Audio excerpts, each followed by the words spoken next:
Magandang araw po sa inyo, Kwezi, at sa lahat ng mga manonood. Ako po si Rodel, alias Dodong, tubong Donsol, Sorsogon, 29 anyos. Ako po ay isang manager ng statue and furniture factory dito sa aming lugar. Ako po ay mayroong asawa at isang anak. Ibabahagi ko po ang aking hindi malilimutang karanasan noong ako ay 23 anyos pa lamang. Noong mga panahong iyon, KZ, ay nagtatrabaho po ako bilang isang statue maker sa paggawaan ng statwa o ribulto sa Las Piñas City. Nangyari po ito noong 2015, buwan ng Pebrero 9. Habang ako po ay nagbabarnis ng natapos kong gawaing ribulto, ay naisipan kong buksan ng radyo upang makinig ng mga tugtugin, upang mabawasan ang aking pagkabagot. Kaya sandali kong itinigil ang aking ginagawa at agad kong tinungo ang radyo na nakalapag sa lamesa. At nang matapos ko ito buksan, agad akong nagtungo ulit sa aking pwesto upang ipagpatuloy ang aking mga ginagawa. Gabi na ng mga oras na iyon, KZ. Siguro kung hindi ako nagkakamali ay pasado alas 8 na ng gabi. Napagpasyahan ko na mag-overtime na lamang nung gabing iyon para may maipadala naman po ako sa aking mga magulang at kapatid at para makaipon na rin po ako. Ako lamang po ang mag-isa sa factory ng mga oras na iyon dahil ang lahat po ng aking mga kasamaan ay maaga pong umuwi. Ilang sandali pa ang lumipas ay bigla akong natigilan sa aking ginagawa, Kuya Z, sa dahilan ng may narinig po ako na parang pinipihit ang turner o lipatan ng radyo. Ngunit nang ako ay papalingon kung saan nandoon ang radyo, ay wala naman akong nakitang tao. Kaya't ipinagpatuloy ko na lamang ang aking ginagawa. Maya-maya ay bigla na naman po akong natigilan sa aking ginagawa dahil naramdaman ko na may humahawak sa aking kaliwang braso. At nang lingunin ko iyon, KZ, ay wala na naman tao. Dahil ang alam ko ay ako lamang ang mag-isa sa factory ng mga oras na iyon. Ngunit nabigla ko sa aking nakita, Kuya Z, dahil yung gasgas ng aking damit ay may bahid ng barnis. Sa mga oras na iyon, Kuya Z, ay nabigla ako. Kasabay nun ang pagkabalisa ko, Kuya Z. Kasama na rito ang kakaibang nararamdaman kong takot. Ngunit di ko mawari kung bakit at ano ang mga nangyayari ng mga oras na iyon, Kuya Z. At ang takot at kaba na aking nararamdaman ng mga oras na iyon ay ipinagkibit balikat ko na lamang, Kuya Z. At inisip ko na baka may natapon lamang na barnis sa parteng manggas ng aking damit. At ipinagpatuloy ko na lamang ang aking mga ginagawa. Noong mga oras na iyon, Kuya Z, akala ko matatapos na ang lahat. Akala ko mawawala na ang kaba at takot na aking nararamdaman. Ngunit pagkalipas ng isang oras ay biglang namatay ang mga ilaw sa loob ng factory. Kaya bigla ulit akong natigilan sa aking mga ginagawa. Pupuntahan ko sana ang kinaroroonan ng switch o breaker ng mga ilaw.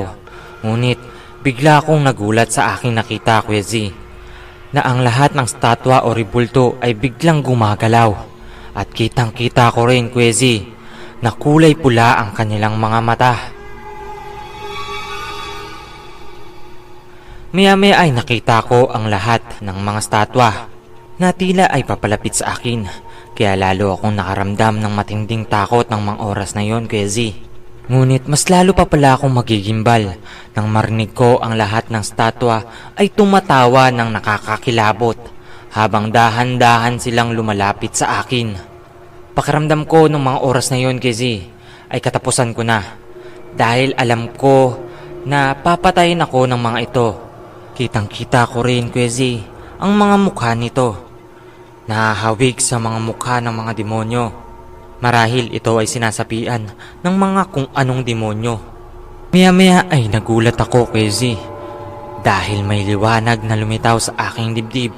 At nang tingnan ko ang aking dibdib, nakita ko ang suot-suot kong kwintas na bigay ng aking kababatang si John Ray na isang antingero. Siya ang nagbigay sa akin ng kwintas, Kuya Z. Ito ay inabot sa akin ni John Ray bago ako mag-ibang bayan. Pare, bago ka umalis ay tanggapin mo itong kwintas na ito. Pangontra yan sa mga maligno o kampo ng mga demonyo. Ilalayo ka niyan sa kapahamakan, pare.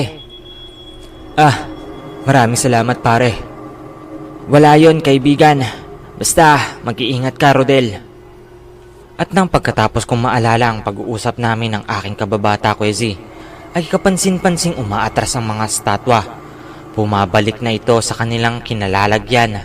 At pagkalipas ng 1 minuto, ay nawala na rin ang nakakakilabot na tawanan ng mga ito. Maya-maya ay bumukas na muli ng kusa ang mga ilaw ng factory.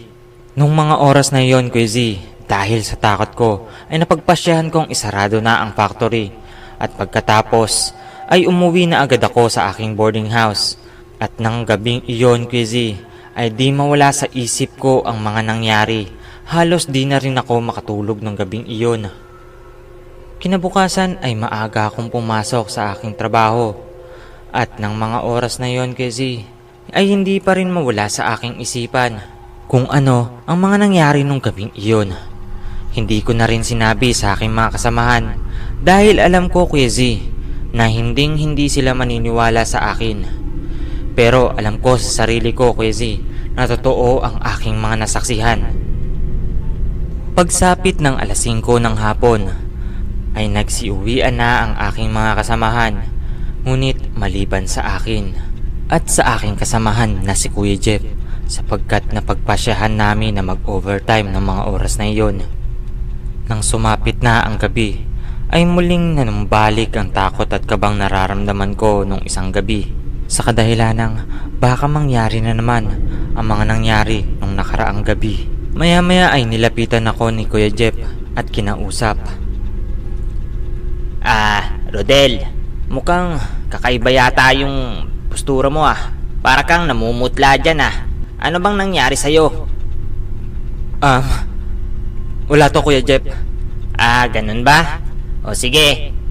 Nga pala, pag natapos mo na yung mga ribulto na yan na barnisan, ilagay mo dun sa lagayan ng mga ribulto. Nung narinig ko yun, Kuya Z, ay agad akong kinabahan. Hindi ko mawari ang aking nararamdaman. Tumutulo ang pawis ko. Ngunit napakalamig naman nung gabing iyon. Kakaiba, Kuya Z. Maya-maya pa ay namatay na naman ang ilaw ng factory. Agad akong napatingin kay Kuya Jeff. Rodel, mukhang nag-brown out yata Itigil muna natin ang ating ginagawa. Nung mga oras na yon, Kuya Z, ay labis ang takot ko. Ngunit alam kong hindi pa ito nararanasan ni Kuya Jeff. Kaya ipinagdasal ko nung mga oras na yon na sana ay hindi mangyari muli ang nangyari nung nakaraang gabi. Maya-maya pa ay nakarinig kami ng malakas na dabog. Doon ay biglang napasigaw si Kuya Jeff. Rodel, sa likod mo, may mga matang nang lilisik. Nang marinig ko ang mga binigkas na sinabi ni Kuya Jeff, ay unti-unti kong nilingon ang aking ulo. At doon, nakita ko ang mga mukha nito. Nakakakilabot, Kuya Z. Ang mga mata nito ay nagliliyab sa sobrang pula. Ang mga ngiti nito ay umaabot na hanggang tenga. Kasabay nito ang nakakakilabot na mga tawa.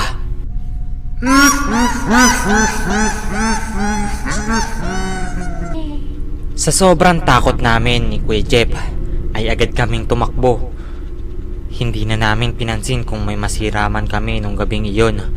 Ngunit nung papalapit na kami at makakalabas na kami sa factory, ay bigla kaming nakarinig ng isang tinig.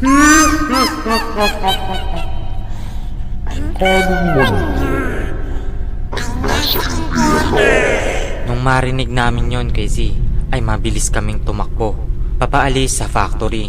Tinawag namin ito sa namamahala o may-ari ng factory. At doon namin nakumpirma na ang naturingang factory ay dating hinihinalang gusali ng mga kulto. Simula noon, Kuya Z, ay hindi na kami bumalik ni Kuya Jeff. At simula rin noon, Kuya Z, ay ibinenta ng may-ari ang factory. Ngunit hindi pa rin daw natatapos ang kababalaghan dito. Kaya't ipinagdasal na lang namin na sana ay matapos na ang nakakatakot na pagsanib ng demonyo sa mga anito.